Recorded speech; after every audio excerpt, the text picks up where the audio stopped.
Namo Bhagavate Vasudevaya. Om Namo Bhagavate Vasudevaya. Om Namo Bhagavate Vasudevaya. Om Namo Bhagavate Vasudevaya. Om Namo Bhagavate Vasudevaya. Om Namo Bhagavate Vasudevaya. Reading from the Srimad Bhagavatam, Canto 1, Chapter 5, Narada's instructions on Srimad Bhagavatam. We're on verse 32. 1-5-32. Etat samsuchitam brahmans tapatraya chikitsitam yad ishvare bhagavati karma brahmani pavitam. Srila Prabhupada's translation.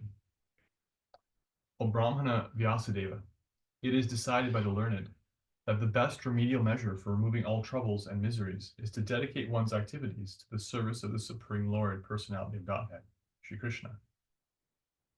Srila Prabhupada's purport. Sri Narada Muni personally experienced that the most feasible and practical way to open the path of salvation or get relief from all miseries of life is to hear submissively the transcendental activities of the Lord from the right and bona fide sources. This is the only remedial process. The entire material existence is full of miseries. Foolish people have manufactured out of their tiny brains many remedial measures for removing the threefold miseries pertaining to the body and mind, pertaining to the natural disturbances, and in relation with other living beings. The whole world is struggling very hard to exist out of these miseries, but men do not know that without the sanction of the Lord, no plan or no remedial measure can actually bring about the desired peace and tranquility. The remedial measure to cure a patient by medical treatment is useless if it is not sanctioned by the Lord. To cross the river or the ocean by a suitable boat is no remedial measure if it is not sanctioned by the Lord. We should know for certain that the Lord is the ultimate sanctioning officer, and we must therefore dedicate our attempts to the mercy of the Lord for ultimate success, or to get rid of the obstacles on the path of success. The Lord is all-pervading, all-powerful, omniscient, and omnipresent. He is the ultimate sanctioning agent of all good or bad effects. We should therefore learn to dedicate our activities unto the mercy of the Lord, and accept him either as impersonal Brahman, localized Paramatma, or the Supreme Personality of Godhead. It does not matter what one is, one must dedicate everything in the service of the Lord. If one is a learned scholar, scientist, philosopher, poet, etc., then he should employ his learning to establish the supremacy of the Lord. Try to study the energy of the Lord in every sphere of life. Do not decry him and try to become like him, or take his position simply by fragmental accumulation of knowledge. If one is an administrator, statesman, warrior, politician, etc., then one should try to establish the Lord's supremacy in statesmanship. Fight for the cause of the Lord as Sri Arjuna did. In the beginning, Sri Arjuna, the great fighter, declined to fight. But when he was convinced by the Lord that the fighting was necessary, Sri Arjuna changed his decision and fought for his cause. Similarly, if one is a businessman, an industrialist, an agriculturalist, etc., then one should spend his hard-earned money for the cause of the Lord. Think always that the money which is accumulated is the wealth of the Lord.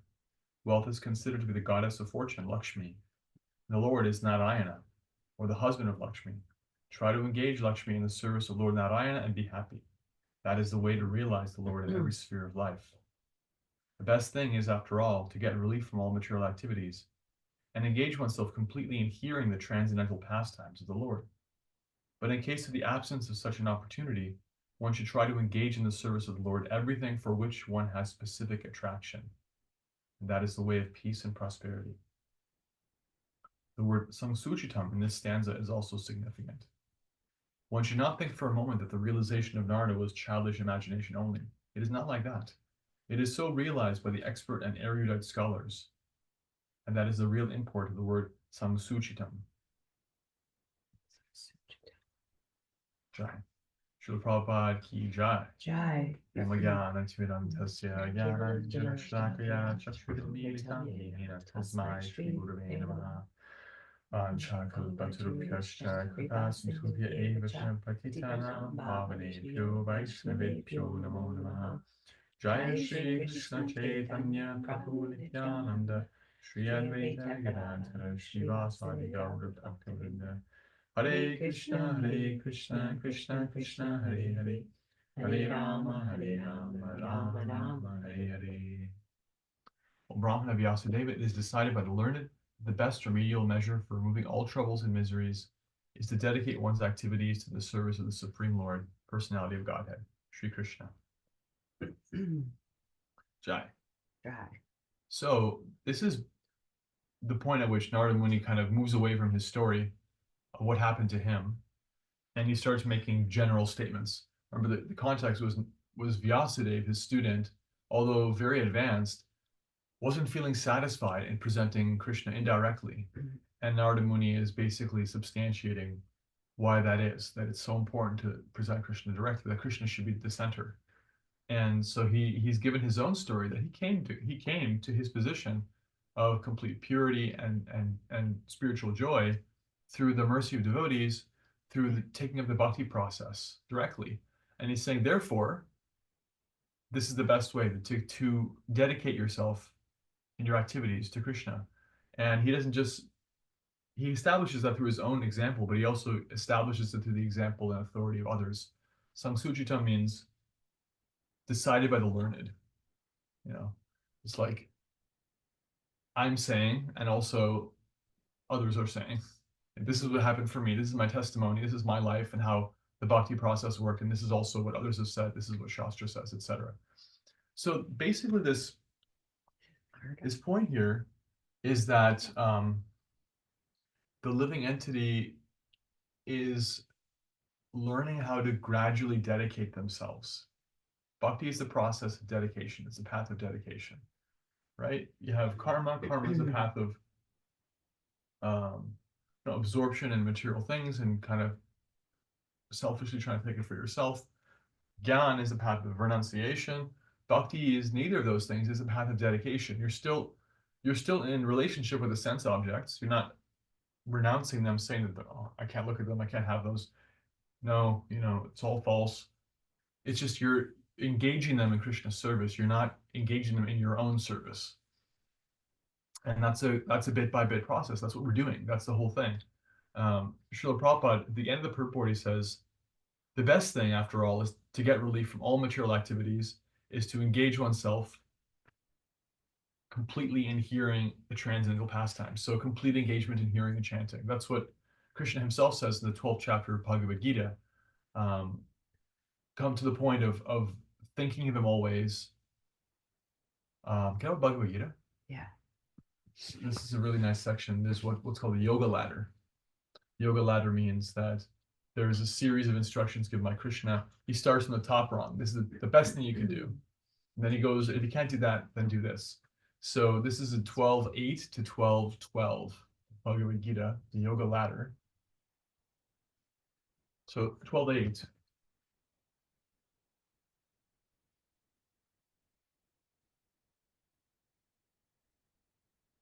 Krishna says, just fix your mind upon me, the Supreme Personality of Godhead, and engage all your intelligence in me. Thus you will live in me always without a doubt. If you cannot do this, if you cannot fix your mind upon me without deviation, then follow the regulative principles of Bhakti Yoga, and this way develop a desire to attain me. So Bhakti Yoga practiced at the level of sadhana bhakti, which we're learning about nectar of devotion, the practice of bhakti, repetition, structure, regularity. This develops a desire to attain Krishna, a desire, spontaneous desire, a spontaneous attraction to him. And if you can't do that, he says, if you cannot practice the regulations of Bhakti Yoga, then just try to work for me, because by working for me, you'll come to the perfect stage. And if you can't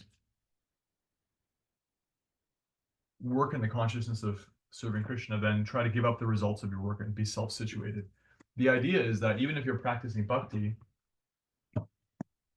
to the extent that your lifetime, your day, your moments are not absorbed in regulated service of bhakti, then engage whatever the rest of your time is in service to Krishna. Let your occupation and your family time and your housekeeping and all these things be dovetailed, word that Srila Prabhupada was fond of.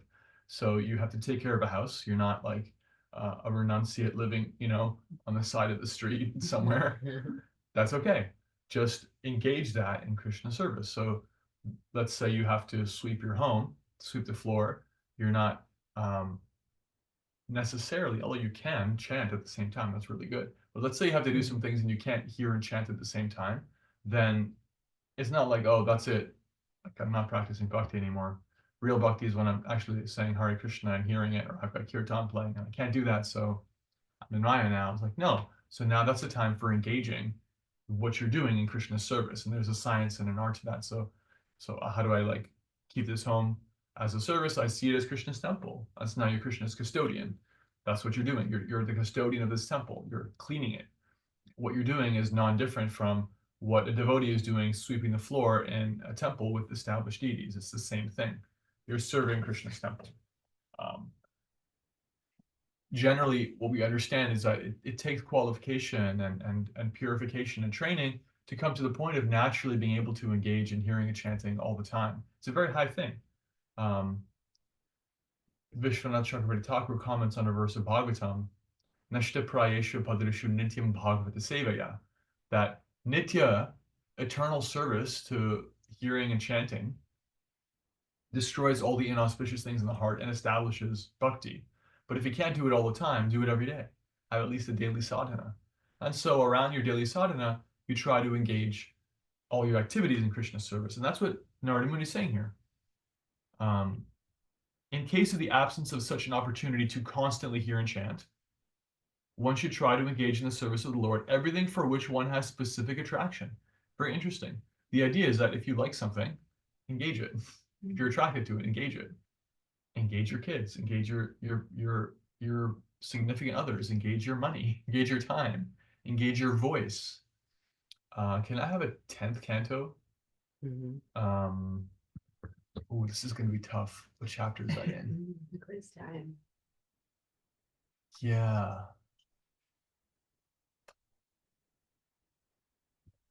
Look at my, You want the 10th canto? I want the 10th canto, but I don't remember what chapter it is. Let me look in the. Oh, yeah, there's a lot. There's a lot of chapters. There's 90 chapters. Book 10.1, 10.2, 10.3, and 10.4. Yeah. So I'm trying to see which chapter it is that this happens. This is later. Krishna gives a very beautiful instruction.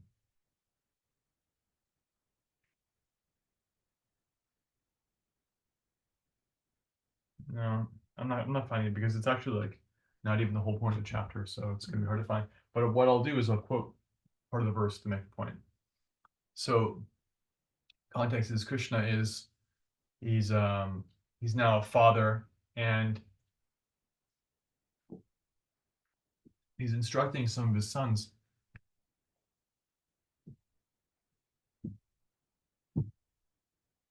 No, that's a different pastime.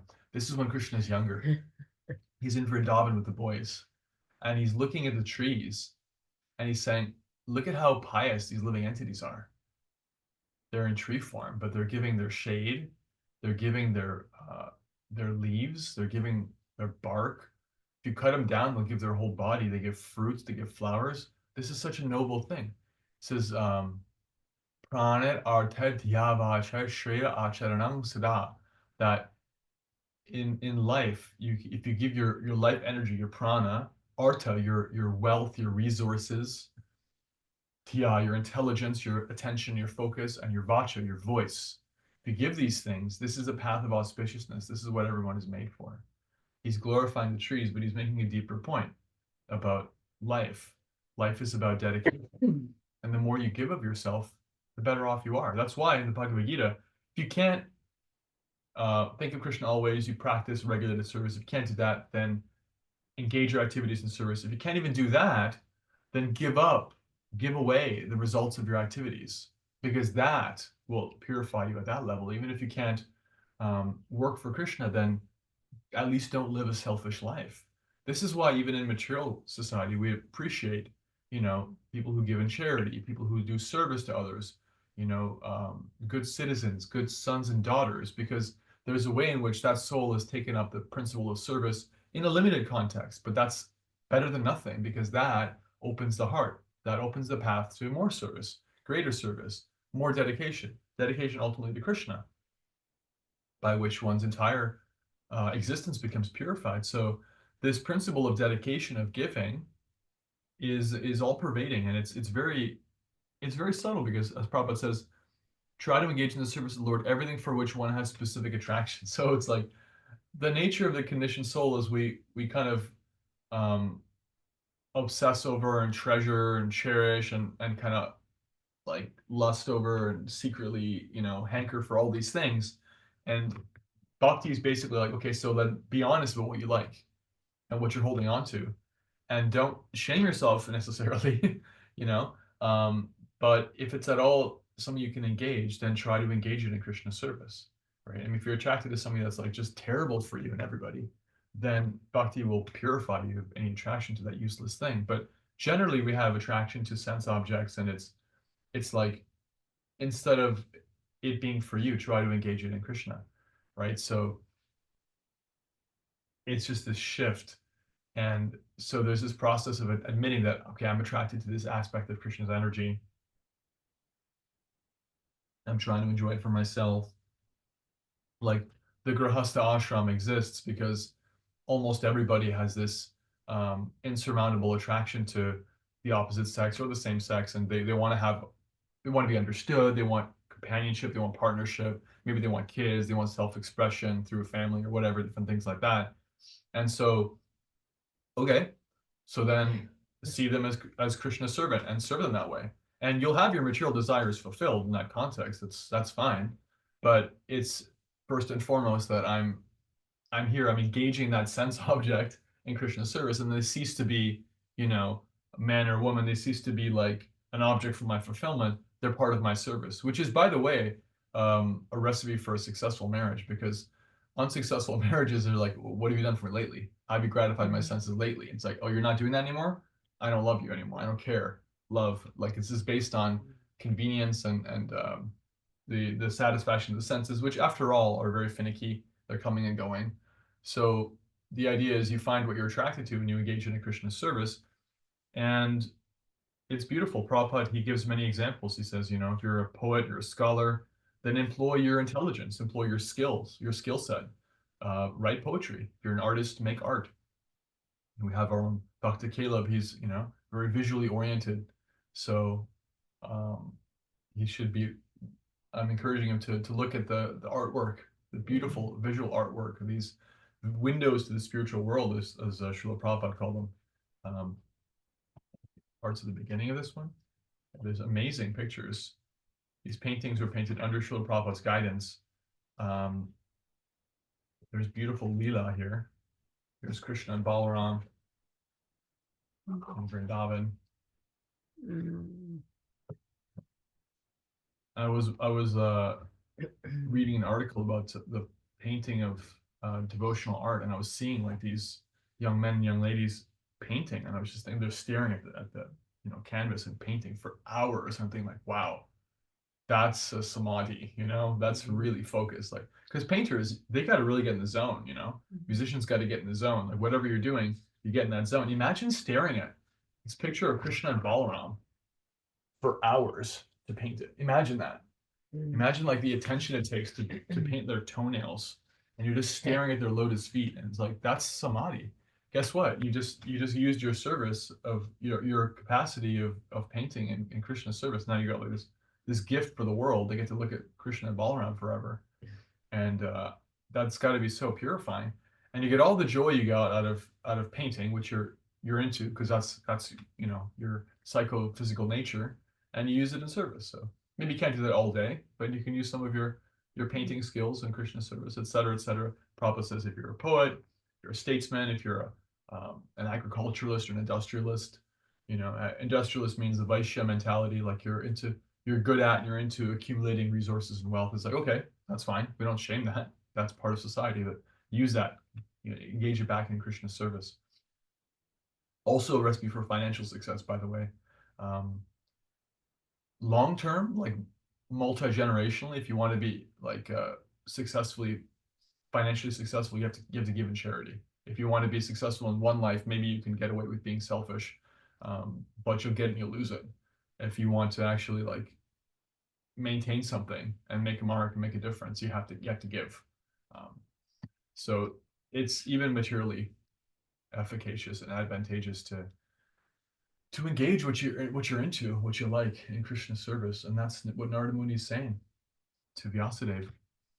And that, as he says, is the remedial measure for removing all troubles and miseries. You can't remedy that independently. You can't fix that on its own.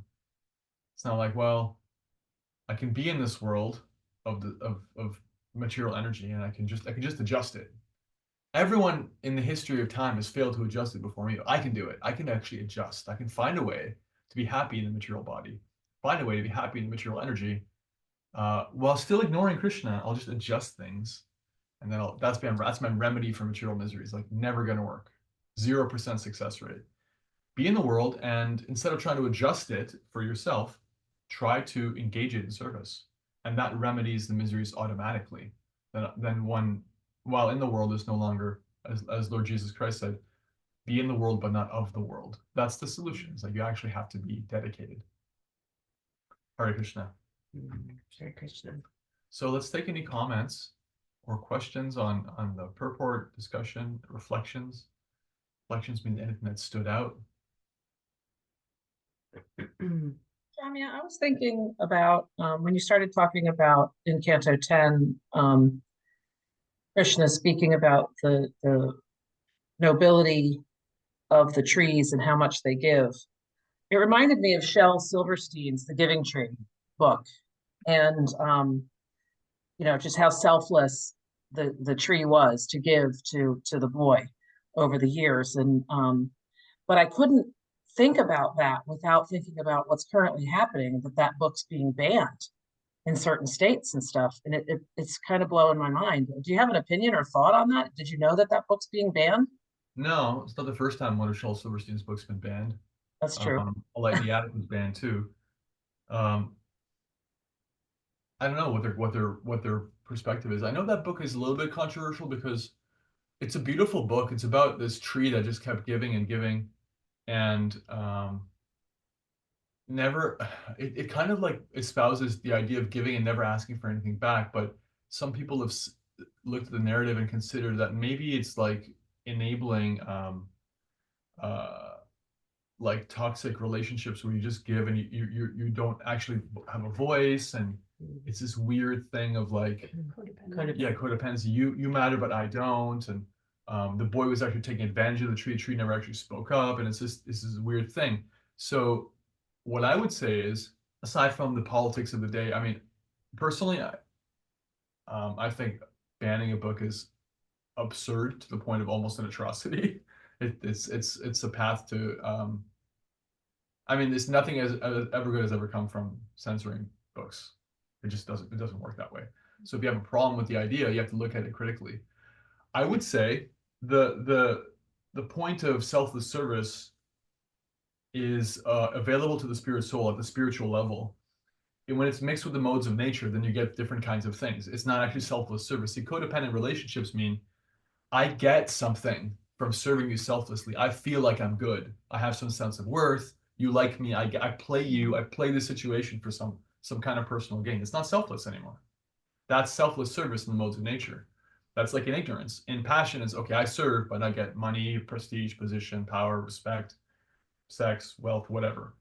In goodness, I give, and I get the satisfaction of doing what's dharmic, what's correct, what's moral. In pure love, I give, and I get more opportunities to give. I give and I give and I give, and I'm fully satisfied. That only works in relationship to Krishna, by the way. It doesn't work in relationship to sense objects. That's why it's spiritual happiness. So, I mean, I think the idea of avoiding a conversation around what healthy service is misses the point. Shel Silverstein was a very bright person, and I don't know what he was thinking when he wrote that book. Maybe he was trying to challenge people on what actually healthy giving is. He was trying to open up the conversation. Wouldn't surprise me. Light in the Attic was another series of poems, and it was very challenging and, at times dark. A lot of thinkers, that's their thing. They try to create dialogue. But my sense is that the point of understanding service is really what it's all about, and how it manifests in different contexts. So I would say, don't be a doormat. Don't serve like we're told to be humble, but we're also like at our level of adhikar realization, we're meant to serve in Krishna consciousness, but it's not that we should um, necessarily use that as a recipe for like never speaking up if you're feeling downtrodden. And certainly if you see it happening around you, you have to say something like, well, this is not a healthy relationship. Speak up, whatever that is. But the point remains that selfless service with Krishna in the center is actually the source of relief, real relief, actually, substantial relief from material suffering. And it's the only way that you can actually address that.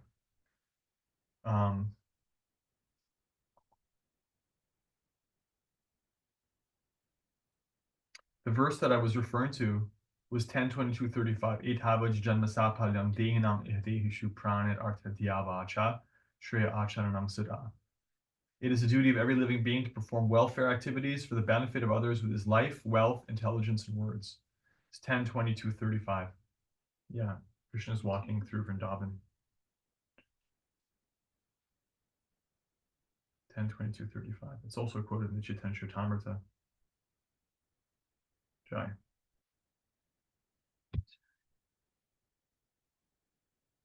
Yeah, it's interesting because materially,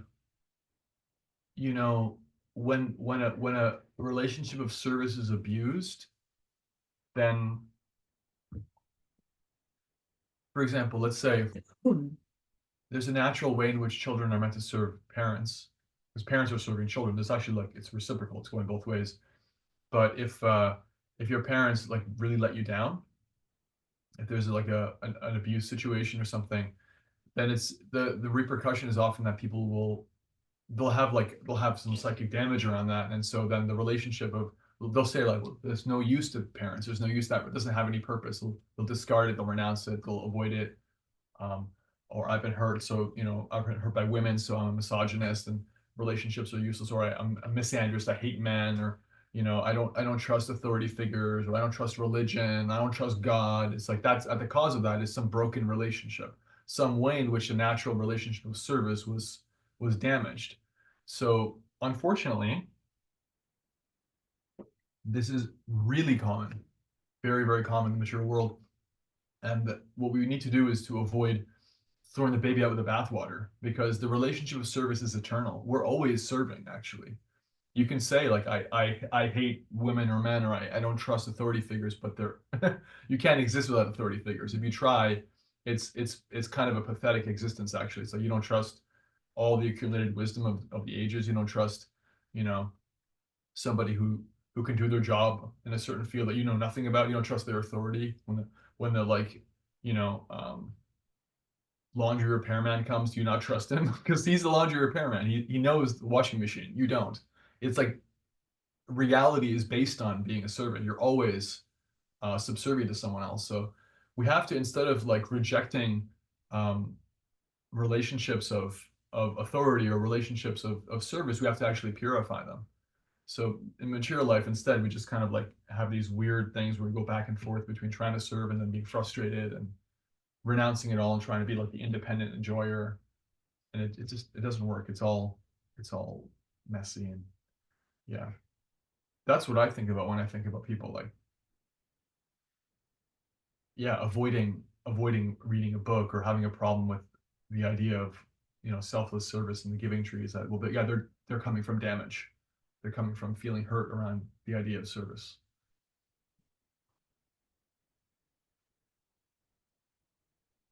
Any other reflections or comments, questions?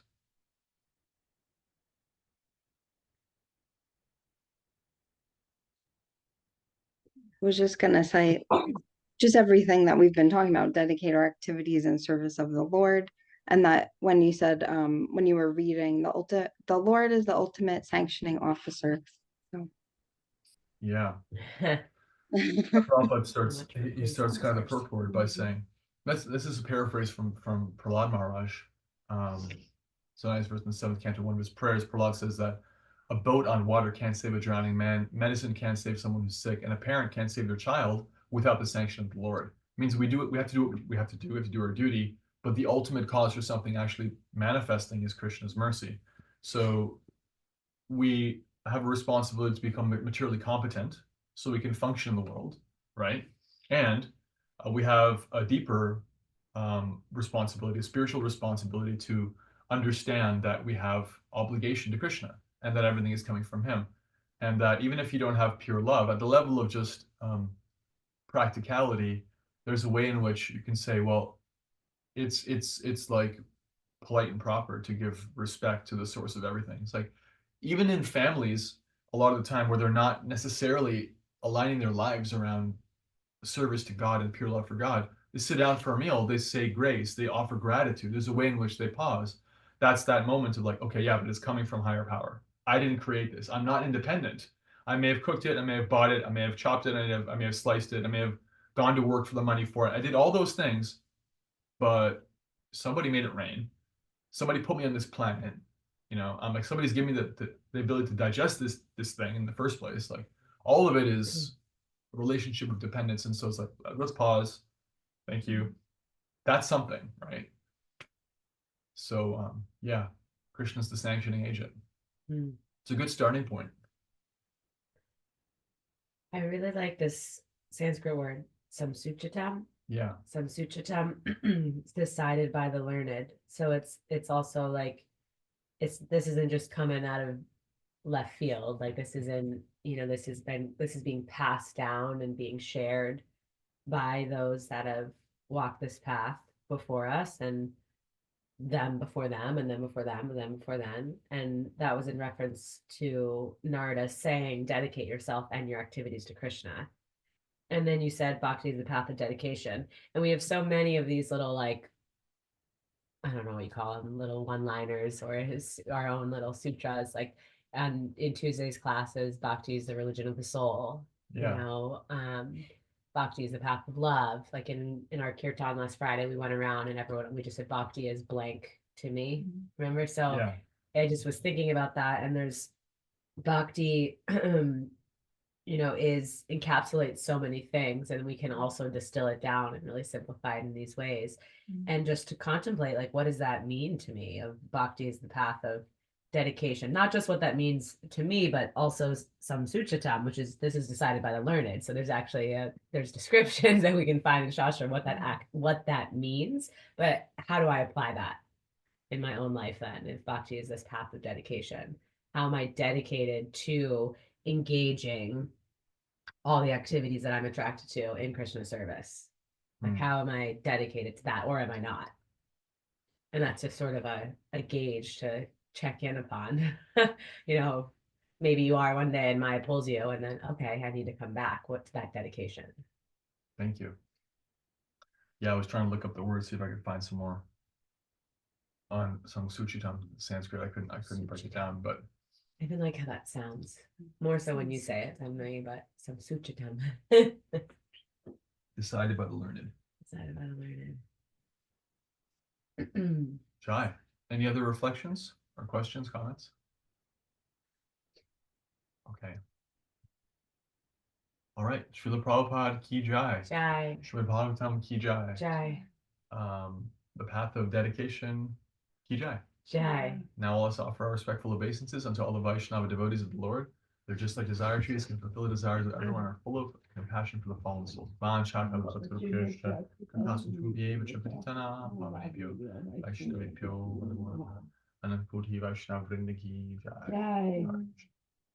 Krishna. Thanks for tuning in online, in person, on YouTube. Bye, everybody.